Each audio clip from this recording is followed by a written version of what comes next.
বরাবর আমার index finger রাখবো এবং পেশেন্টকে বলবো মাথা ঘুরাবেন না, আমার আঙ্গুল যেদিকে যাবে আপনার চোখ সেই বরাবর যাবে। এটা যদি বলি প্রাইমারি পজিশন অফ আই, পেশেন্টের ডান দিকে হবে ডেক্সট্রন, বাম দিকে হবে লেবো। এটা কিন্তু যে পরীক্ষা করছে তার ডান বাম না, পেশেন্টের লেফট রাইটের সাথে।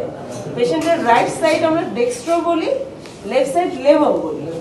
তাহলে এটা primary position of I, dextro version primary position, Livo version primary position, dextro elevation primary position, Livo চাচি দেখেন লেবো এলিভেশন প্রাইমারি পজিশন। এবার নিচে দেখার জন্য আইলিড এলিভেট করে চাচি আঙ্গুলের দিকে তাকান, dextro depression primary position, Livo depression primary position. এটাকে বলি ভার্সন, যে বাইনোকুলার মুভমেন্ট। এরপর দেখবো ডাকশন, যেহেতু শুধু আমি লেফট আই বলছি ডাকশনটা শুধুমাত্র লেফট আইয়েরই দেখব, কিন্তু ভার্সন দেখার সময় আমার দুই চোখই দেখতে হয়। আচ্ছা চাচি আঙ্গুলের দিকে তখন এটা হলো primary position of I, abduction primary position,